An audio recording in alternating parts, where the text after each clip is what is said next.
What's up everyone, and welcome to Video Game Book Club. A while back I did this video covering 10 upcoming Switch titles that I'm really looking forward to, and the number one in that video had to have been Mario Tennis Aces. Fast forward a few weeks to when Nintendo drops this Direct on us, where they dive a little bit deeper into the mechanics behind Mario Tennis Aces, and that got me thinking. What is the history of Mario Tennis? Where did it begin? What improvements were made over the years? And now, what are we looking at today with Aces? So let's get into it.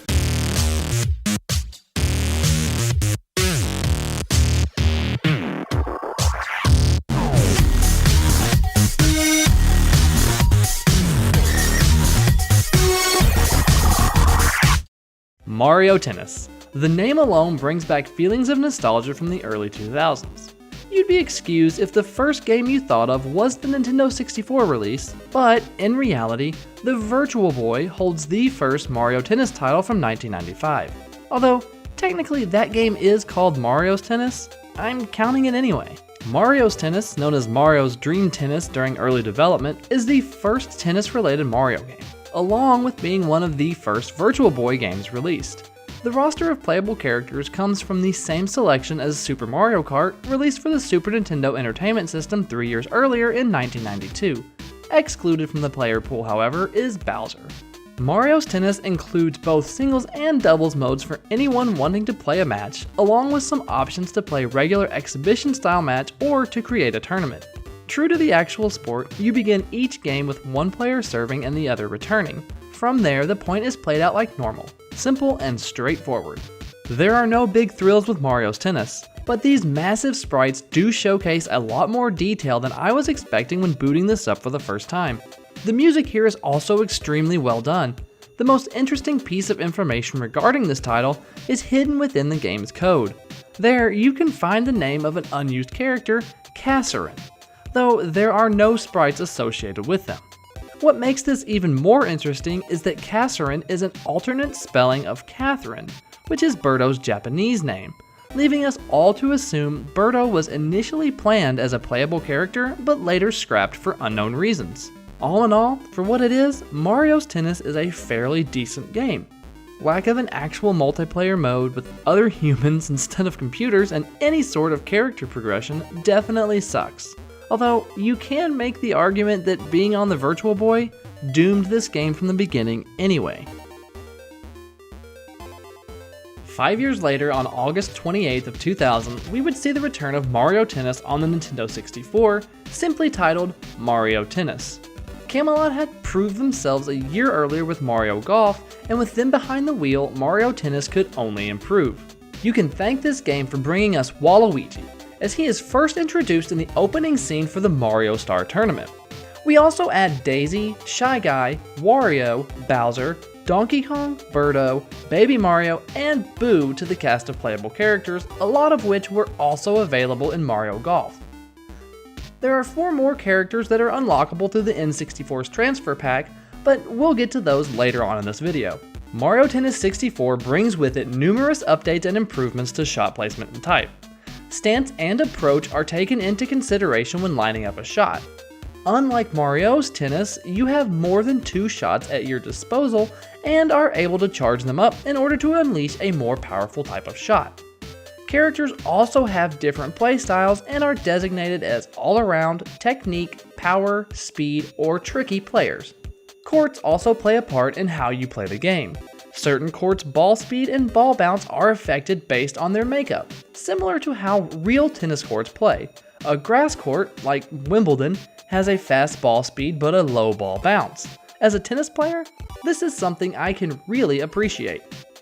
Your typical exhibition and tournament style matches exist here as well, and enable you to unlock new characters and different courts. There are also 4 special game modes that add another level of play to the game: Short Game, Tiebreaker, Ring Tournament, and Demo Mode.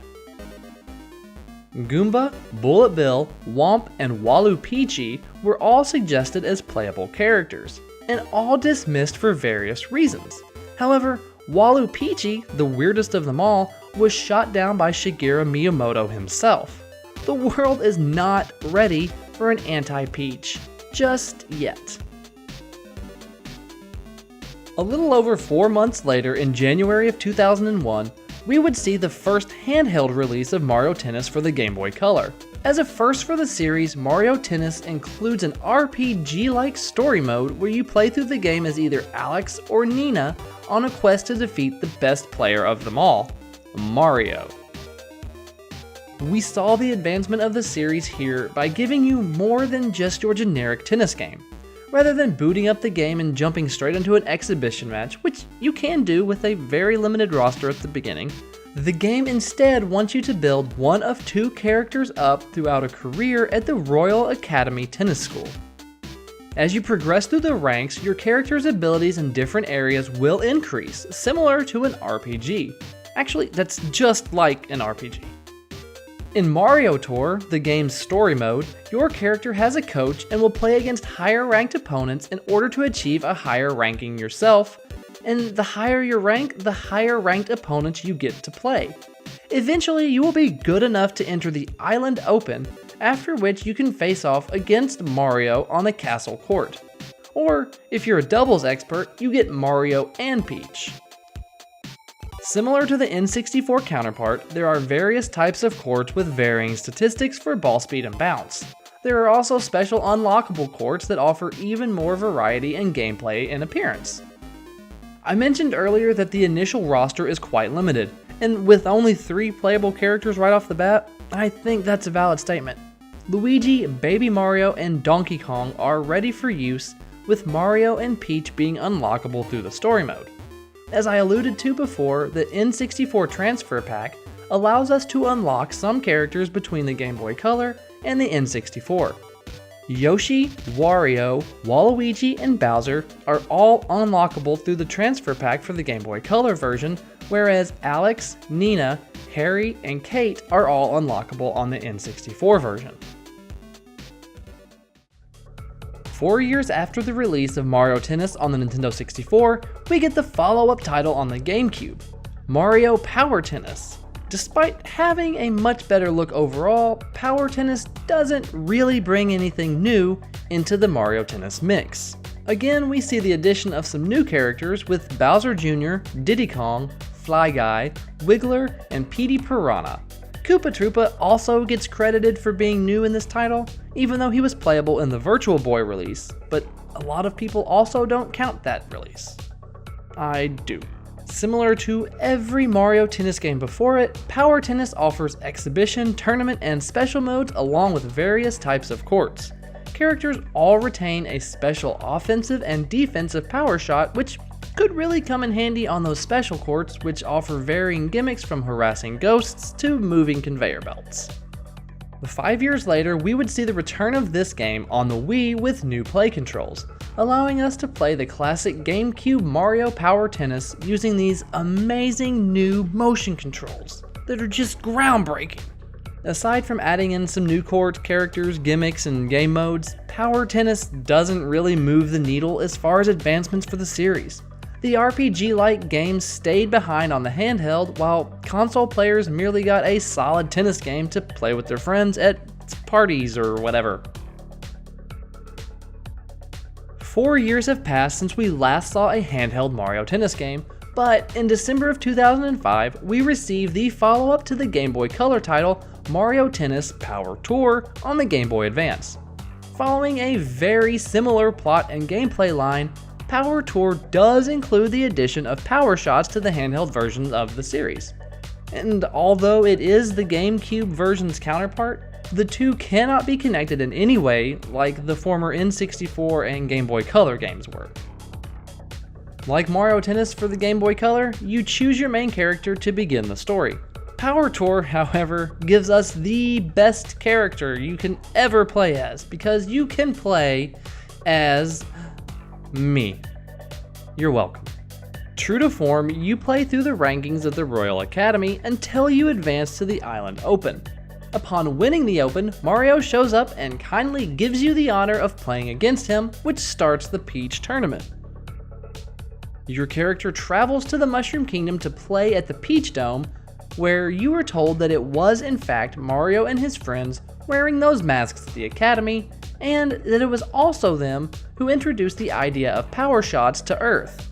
which means that Mario and his friends are aliens. But hey, that's just a theory. No, I'm not doing it. Power Tour features a total of 36 playable characters. What? Only 6 of them are Mario characters? Well, aside from introducing us to power shots in a handheld form, Power Tour, much like Power Tennis, left the tried and true formula well enough alone. The graphics here are undeniably better than the Game Boy Color counterpart, and the minigames included are always fun, but this begs the question, where does Mario Tennis go from here? The drought is finally over. 7 years has passed since we last saw the gang take the court on a handheld system. This time around, we ditched the RPG and story mode elements in favor of adding the tournament mode to the handheld lineup.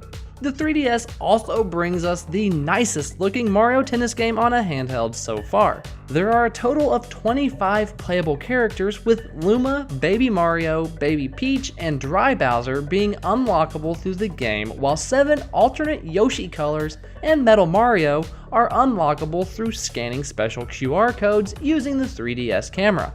Again, we have special courts, power shots, minigames, exhibitions, and other staples we've come to expect from Mario Tennis franchise, but Mario Tennis Open adds support for online multiplayer and something called Chance Shots. Chance Shots light a small section of the court up in a color matching one of the shot panels on the lower screen. In order to achieve maximum effectiveness from your chance shot, you must stand in the area while using that corresponding shot. The result will be a fairly powerful blast with different effects to the receiver. These chance shots can be softened, however, if the receiver uses the counter shot.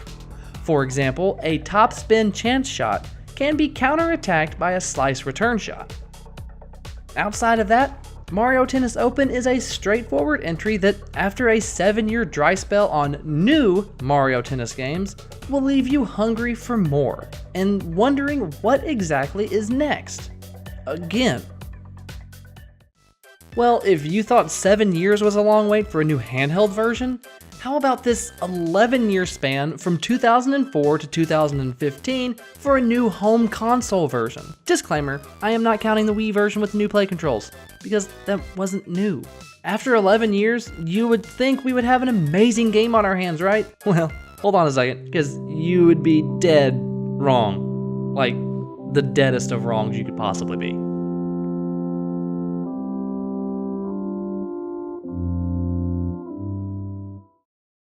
With 16 playable characters, Rosalina, Toadette, and Sprixie Princess are our new playable characters in the series.